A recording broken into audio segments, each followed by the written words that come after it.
You are listening to the Pimp Your Brilliance podcast, and this is episode number 57.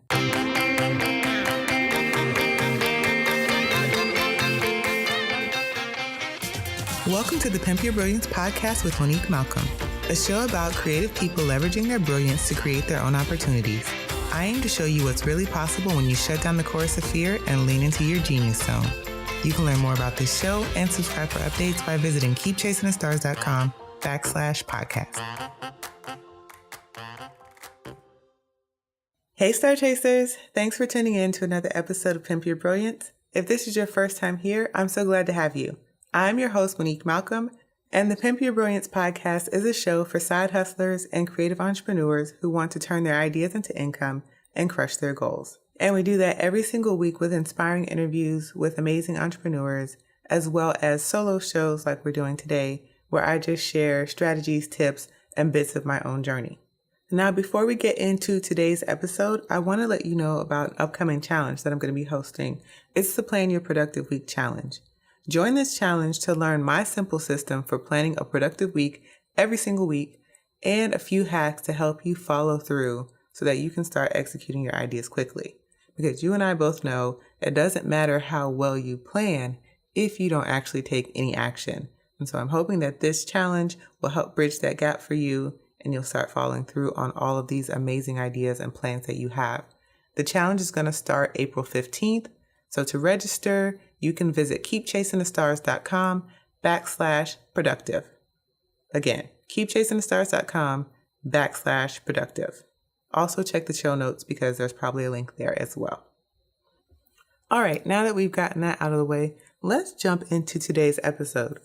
So you may have remembered that a few weeks back, I had a community survey out, a listener survey, and I was asking a bunch of questions. And in the end, I left space for you guys to ask me some questions, some of the things that you want to know, some of the topics that you would like to be covered.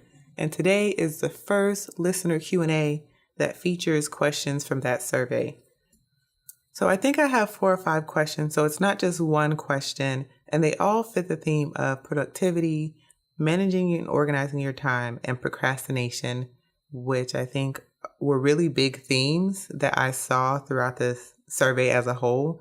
A lot of you have questions about procrastination, managing yourself and organizing your time better. And a lot of you are really stuck on this. How can I be more productive? So I'm hoping that some of these questions are helpful to you.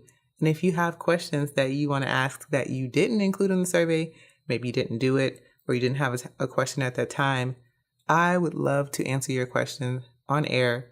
So you can send those questions to hello@keepchasingthestars.com. That's my email address. So send your questions here. But without any more hesitation, let's dive into these questions.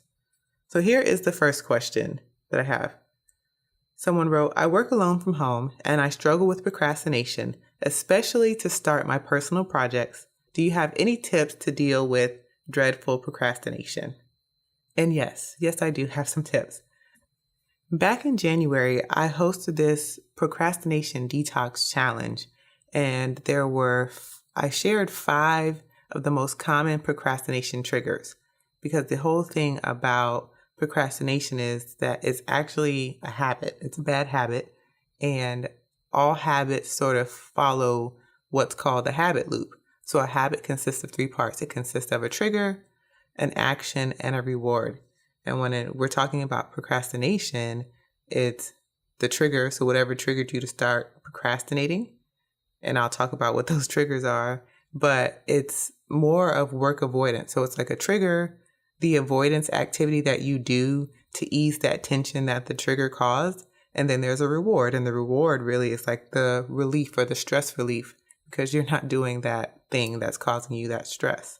So I laid out 5 of the most common procrastination triggers that I see people struggle with. And those are things like fear of failure, skills deficiency, perfectionism, overwhelm, and a lack of motivation. Now there are others, but these are the 5 ones that I normally see pop up all the time. And each one of these causes some type of discomfort. So the reason I bring that up is because if you can figure out what's triggering your procrastination, chances are you can figure out how you need to interrupt that habit loop. So if it's a fear of failure or maybe perfectionism, maybe you can't start your projects because you feel like it has to be perfect. Well, now you need to figure out what can you do for yourself that's going to help eliminate that need for perfection. So one strategy that I learned, and this was courtesy of Alexandra Franzen, who was a previous guest on the show, she talked about creating a checklist for herself when it came to like writing an email, and she would make a list of here's all the things that need to happen for an email to be successful. And then she would go through and make sure she checked everything off the list. And if everything was checked off, she would hit send and not linger over it because she did it to the best of her ability. So you can think of something like that. If it is fear of failure, you need to think about like the fact that avoiding doing the work is only increasing the likelihood of failure because you're going to be in a rush and you're not giving enough time to do this thing. So instead of worrying about failure, what about just worrying about taking the next step? So it can be a range of things, but that is one suggestion. On a more practical, less intense, less involved bit of tips, some other things that I personally use so that I don't procrastinate when it's time to get started in the morning when I do work, because I do work from home and I understand how easy it is to get distracted. One of the big things is planning the night before. If you take a few minutes at the end of your day to plan 2 to 3 things that you're going to accomplish the night before and give yourself somewhat of a rough timeline, it's a lot easier to get started when you get to your desk because you know what needs to get done. It eliminates that buffer time where you sit at your desk and you check your email and you look on all the social networks as you try to figure out, like, what do I need to do today? Let's skip that. Get to your desk already knowing what needs to be done that day and a timeline for when you need to get started. My next tip is create a getting started routine for yourself, because I say this all the time and it applies in so many things. The hardest part is getting started.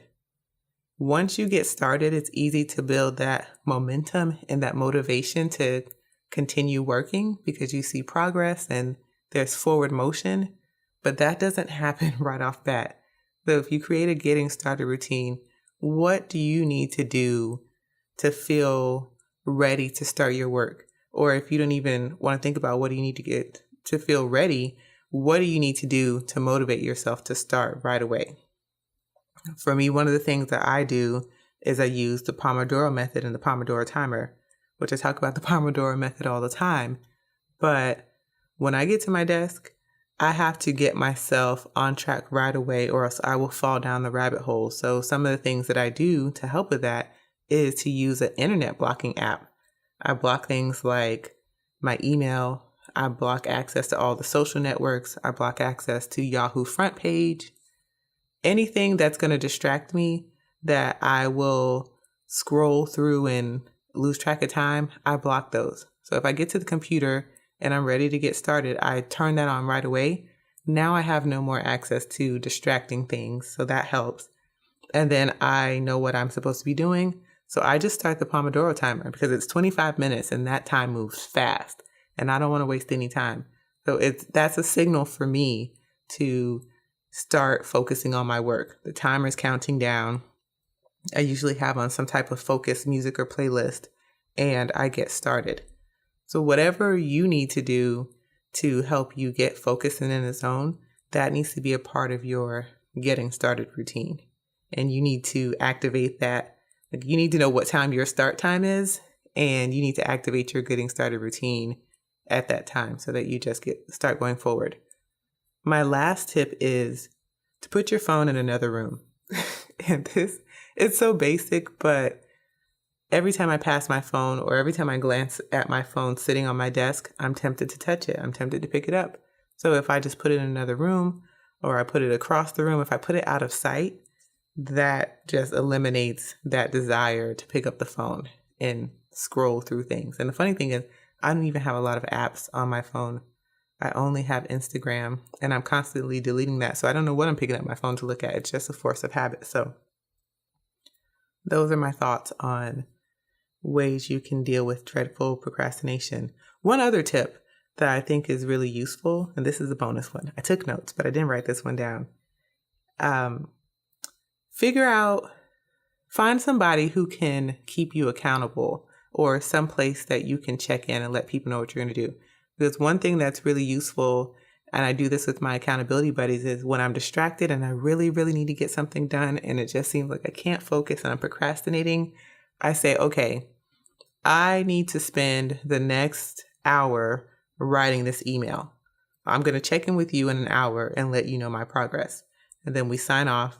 I do whatever the thing was, I write the email. And then at the end of the hour, somebody checks back in, or I check back in and say, like, did I finish it? What was my progress? And that's really, really useful. So if you can build some type of accountability in there somewhere, do it. It's helpful. So those are my tips for procrastination, dealing with dreadful procrastination. Second question is, what have you found that helps you manage your time most efficiently? Honestly, it's the most cliche thing. It really just boils down to the basics. It's nothing fancy, and it's probably stuff that you've already heard, but the best thing that I can do to help me be more efficient with my time is create a schedule. And I know people don't like to hear that, but I don't harp on planning and scheduling for no reason. It really works. We just don't like to do it because it's inconvenient and it feels frivolous and it takes up time. But I can flow through the day so much better when there's a schedule in place, when I know what needs to be happening. When I don't have those things in place, I'm all over the place. I'm pinging all over the place. My mind is all over the place. The ideas are all over the place. My focus is all over the place. Nothing is working the way that I need it to be. So creating a schedule for yourself, I think, is one of the best things you can do if you're trying to get a really good handle on yourself. The other things I think are really helpful for me is having a realistic understanding of my time, like how much time I have in the day to work on things and how long something is going to take. And then I combine that with the Pomodoro method, which I mentioned a little bit ago, because it just helps me focus in for a set period of time while allowing me time to take structured breaks. And I think a lot of us think we don't need structure and we want to be free-spirited and la, la, la, la, la. But I promise you that doesn't work.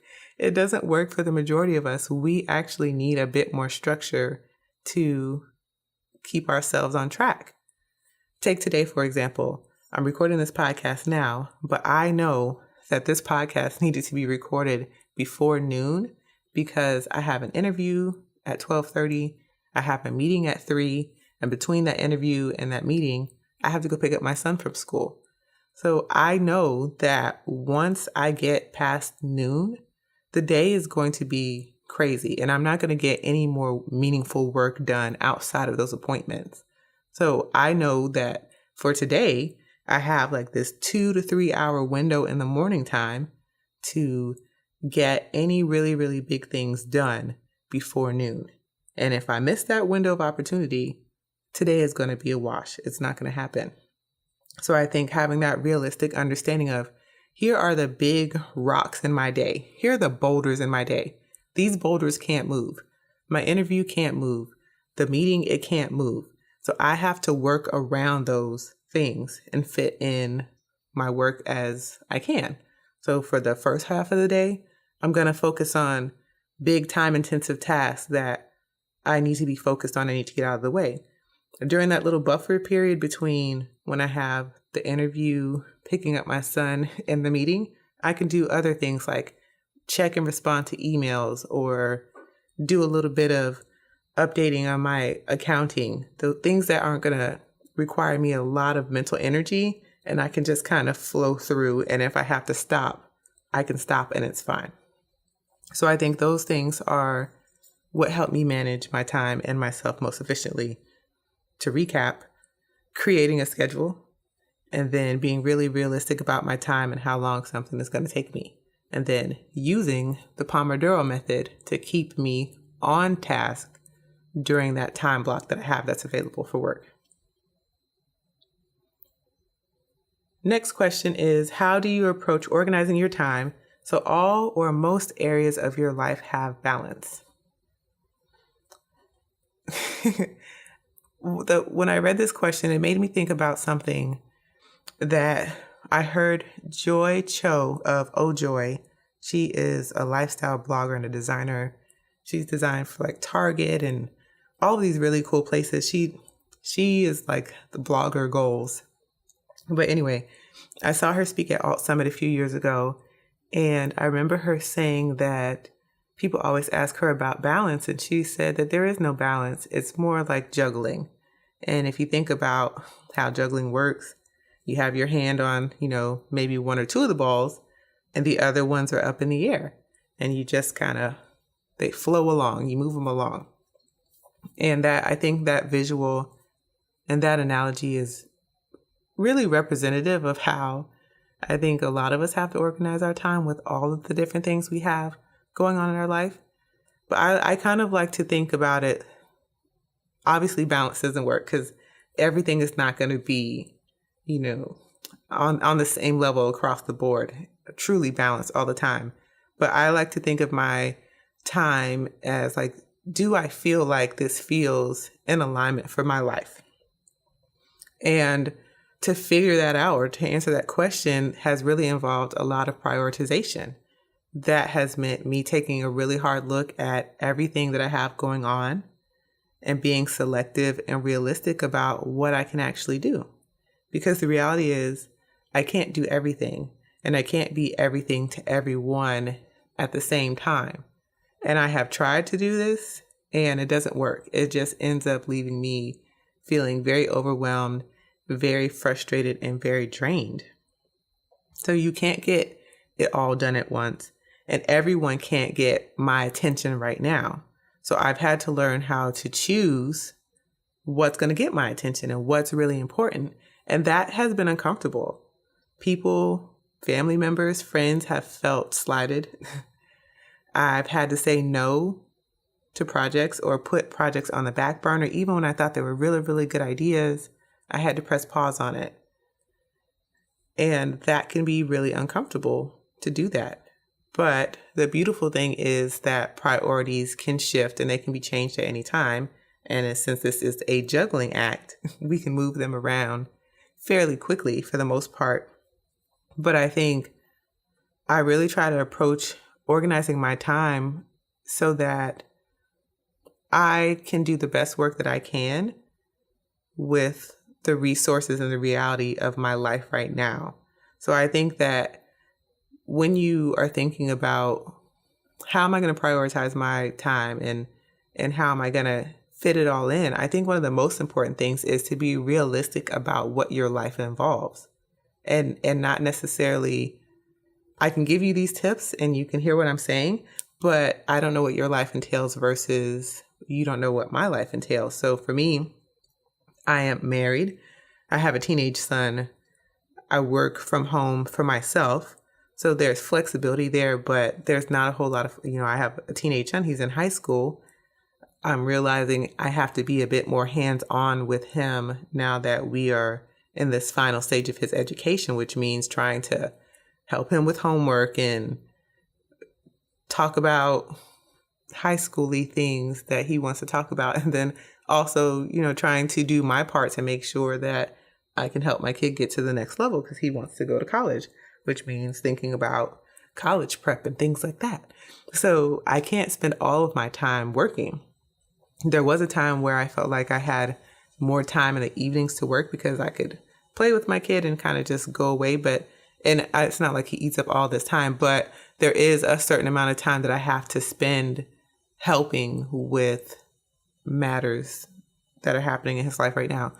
So I say that to say that these things that you have in your life, it could be things like you have a really demanding job or you work the night shift.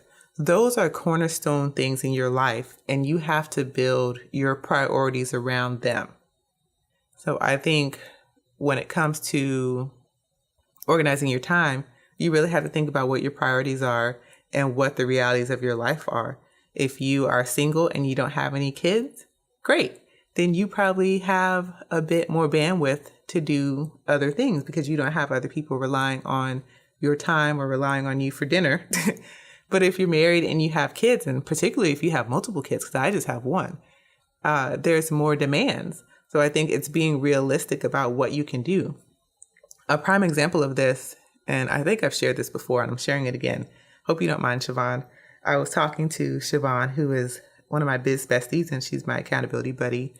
And we were talking about her schedule, and she was saying how she didn't feel she was getting enough things done. And on particular days of the week too, I think it was Tuesdays and Thursdays, she just felt like those days were not productive. She was spinning her wheels. But Siobhan also is a business owner like myself. She works from home, but she also homeschools her kids. And Tuesdays and Thursdays are her main homeschool days, where I think she works with a homeschool co-op. So Tuesdays and Thursdays, from what I understand, are like the days that she was very hands-on with the homeschool process and has to take the kids to field trips and different things like that.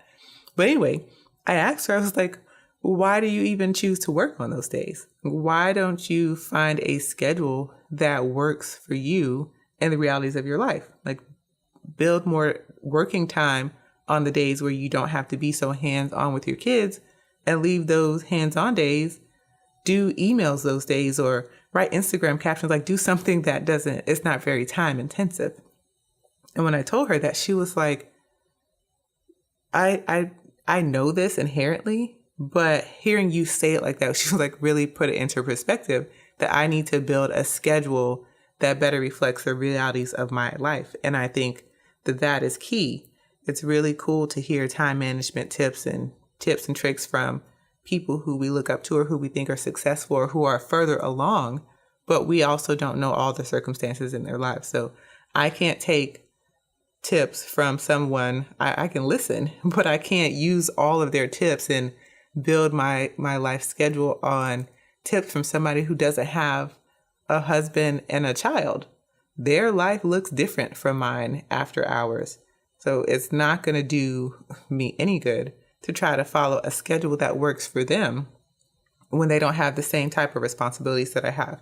So this is long-winded, but my point is, I think that the best approach here when you're trying to figure out how to fit it all in or how to juggle the things is really just thinking about what are your priorities right now? What things do you want to move the needle on the most? And for those things that you find as priorities, those are things that you have to fight to reflect most of your time, or as much time as you can give it.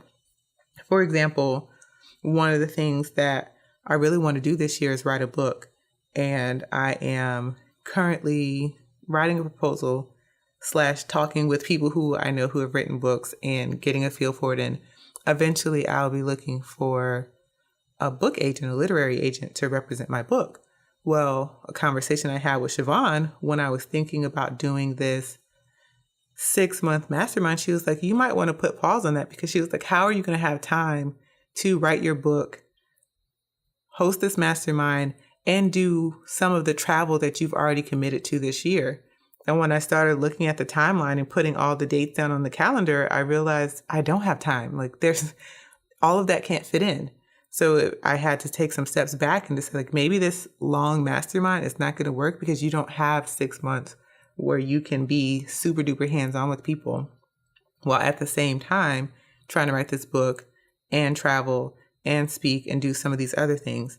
And then the second half of the year is really busy because it's planner season, it's back to school, like there's a lot of things. So that this is one of those things that has to be put on the back burner for another time and a better time in order to give the book more priority time. So I hope that this answer was helpful. I know it was long, but I think your best bet here is prioritization, figuring out what your priorities are, your family, your work priorities, your personal projects, whatever. Like, what are the things that you really, really, really want to see brought to life this year, or the balls to start rolling for this year? And those are the things that you move to the front, and other less important things, move those things to the back, put them on hold. Okay. Next question. There is a lot of research out there about morning routines, some about nightly routines as well, that makes the argument that most successful people in life are pros at hacking their mornings. What's your morning routine, and or do you think a morning routine is crucial to having the success that you desire? Ooh. Okay, so to answer your question, yes, I do think that having a morning routine is crucial to your success. And here's why. For me personally, I have found that having a solid routine is really a key factor in how accomplished I feel on a daily basis. And when I am operating at a really high level, it's because I'm getting my day started off properly and I'm flowing through the day. So I think I can definitely see a correlation between having a really great start to your day and one, your feelings of success, because I think that's a really big, important part. It's not just about what success looks like outwardly for other people. It's how you feel and if you feel successful. And then I think it also has it's a really good indicator on some of those outward success indicators. You're going to have, probably you're going to create more, you're going to get more things done, you're going to have better sales because your morning routine, if you create a good morning routine, it starts your day kind of in a flow, and then that momentum flows into the rest of your day. But here's the rub right now. My morning routine is kind of in flux. I've had some disruptions with my morning routine because my morning routine for the past year really has really centered on exercise and going to the gym first thing. But it's been my gym closed and I recently joined another gym. And so I'm trying to find a new flow because the schedule is different.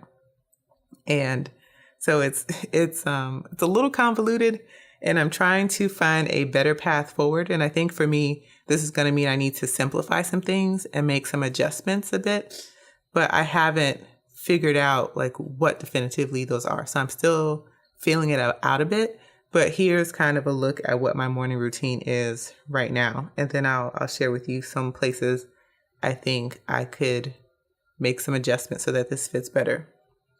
Previously, I was going to the gym at 5 o'clock in the morning, and then we would come home. My husband and I would come home. My husband would get ready for work. By then, my son would be up. I would drop him to school, come home, shower, and then eat breakfast, and then get into my day. But now, my gym is open at 5, but the classes that I want to take and the reasons I joined the gym don't start that early. So that's the problem. So right now I'm waking up between 5:30 and 6. My son is up at 6. So the goal most days is to try to beat him awake, which is why 5:30 is the start time so that I can have a few minutes to myself and it's just quiet in the house. But my morning routine consists of reading at least one chapter of a book, doing some short journaling, and I have a little journaling template that I type up into Day One, which is a really simplistic journaling app. And it's things like daily gratitude, affirmation, and then I ask myself three key questions, which are, what did I do yesterday to help me meet my goal? What will I do today to meet my goal? And do I see any obstacles preventing me from meeting the goal? And I ask these questions every morning and I fill them out in a little journal. And then after I get that done, I review my plans for the day to see what I have scheduled. So anything that has come up overnight, I just try to see like what is scheduled. What is scheduled for the day? And then I usually have just a few minutes left. So at that point, I'll check in with Star Chasers United and probably my email. Then I need to drop my son to school. At which point I come back home, change for the gym. I hit the gym for an hour, come home, shower, eat, and then I get my day started. which I start the day with doing 10 minutes of meditation through Headspace, and then whatever the first task is. So you see how long and convoluted that is?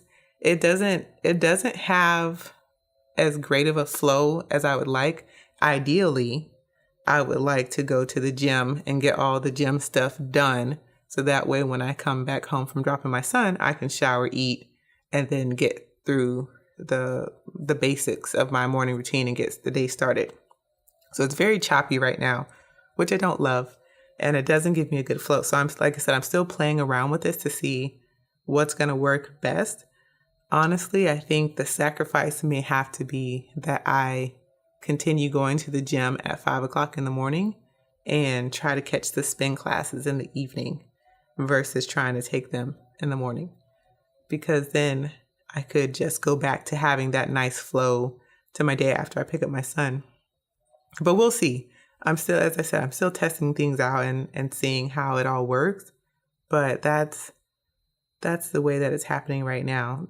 And I don't like to go to the gym in the evening just because I feel so much better when I get that out of the way. When it's done, and like every morning I can start the day with that big, huge task. Like I worked out today, checked off my list.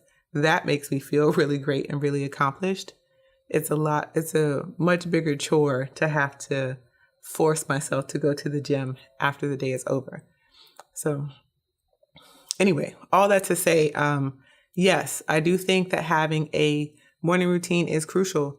And if you are thinking about creating a morning routine, I think there's a lot of books out about morning routines. The Miracle Morning by Hal Elrod. There's tons of them. And they all sound great in theory and practice, but they don't all work for everybody. And I think that you need to find a morning routine that works for you, and that includes the things that you want to do. Like for me personally, I don't want to meditate first thing in the morning because I'm going to fall back to sleep. I meditate and I keep trying, but I am one of those people who occasionally dozes off. I'm more prone to do that if I'm trying to meditate as soon as I wake up. I much rather kind of get the juices flowing and get some of my day together and then meditate right before I start my day to just kind of calm and clear my mind.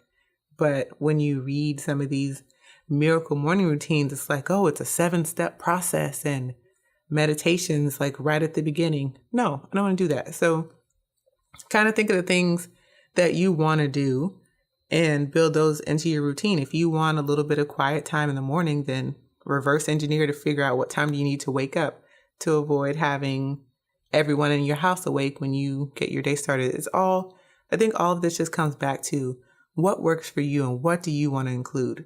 I include reading a book because I have a really, really difficult time reading business books. I find them to be kind of dry. So the way that I get around that is if I just force myself to read one chapter and take notes on one chapter, the chapters are usually not that long, and I can get through that, and it helps me read more business books. So build your routine around whatever feels best for you and whatever you feel like you need to get your day in a flow. I think that's really, really key, especially if you have a job that is draining or demanding.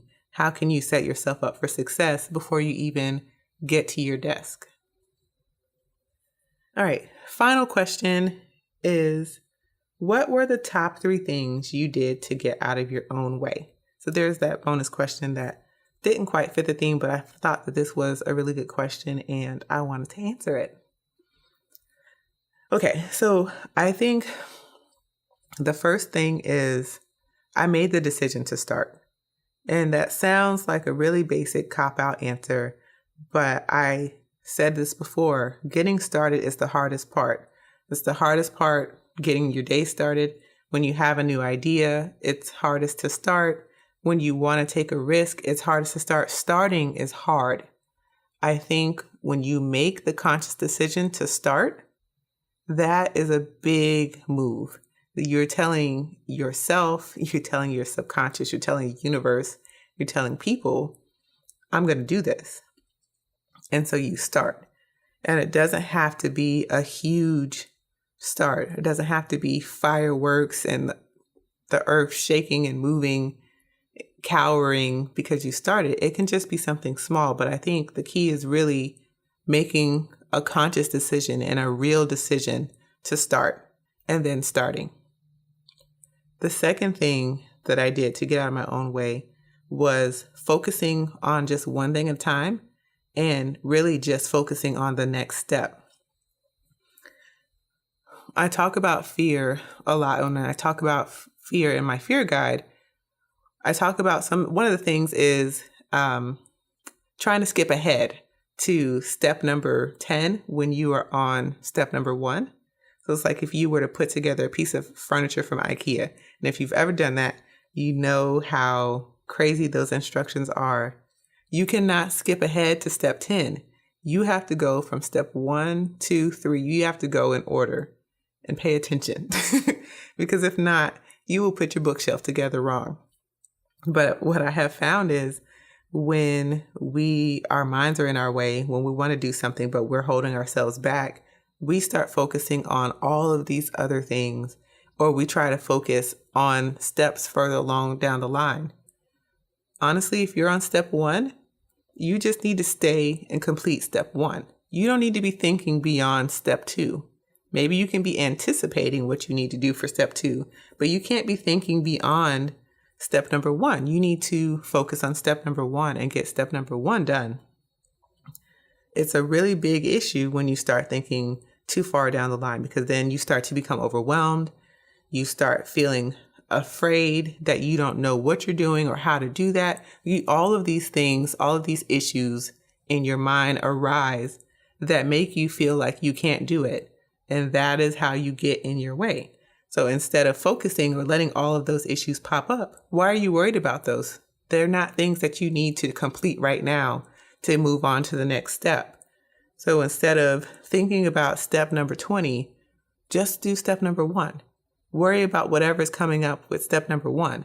And once that is done, then you move on to step number 2 and you work on the issues and things that have come up because of step number 2. Don't worry about step number 1. Don't worry about step number 10. Just worry about step number 1 and then getting to your next step. So that's my second thing, is focusing on one thing at a time and particularly the next step. My third thing is making the decision to try every day. I don't have all the answers to everything. A lot of things don't work. A lot of things fail. A lot of things are still scary. A lot of things are still not figured out and not, working as well as I want them to. But that doesn't stop me from trying. And I decide every single morning that I'm going to try. And sometimes when I try, I'm rewarded with wonderful windfalls or great opportunities. Things happen. And some days I try and it all goes to shit. And I'm just like, I don't even want to do this. Like, can I just stop? But I don't. I continue to fail forward when those things fail. And I just make the decision every day that I'm going to continue to try. I'm going to make the effort. I'm going to try to figure out how I can do it. I'm going to try to figure out how I can make this easier. I'm going to try to figure out how to make this work. And I think that is the biggest thing, is getting out of your own way really involves you consciously deciding that you can do it and that no matter what, you're going to continue to try doing it. And sometimes you can pivot. Sometimes you'll realize that, this is not quite the right path and you change directions a bit, but you don't just throw in the towel. So those are my top 3 things: making the decision to start, focusing on the next step or focusing only on the next step, and then making the decision to try every day. So that's it. I hope that these questions and these answers were helpful and useful to you. If they were, I would love to hear about it. You can tag me on Instagram. I'm at StarChasersOnly. Let me know which of these questions was your favorite. Did any of these tips really help you? I would love to know that. If you have not already, I would love if you would review the show in iTunes. If you're on iPhone, if you go down, if you're in your podcast app, you have searched Pimp Your Brilliance in your app. If you scroll all the way down, you'll see the review section, and there is a place where you can click a button that says leave a review. Leave your own review right in there. I would love, and a text review, because you can rate by just doing stars, but that doesn't tell me what you like about the show. So I would love to know. So please do that. Also, if you want me to answer questions of yours, if you have specific things that you would like to know, again, my email is hello@keepchasingthestars.com. Let me know what your questions are. And that's it, party people. This episode is done. So until next week, go out there and pimp your brilliance.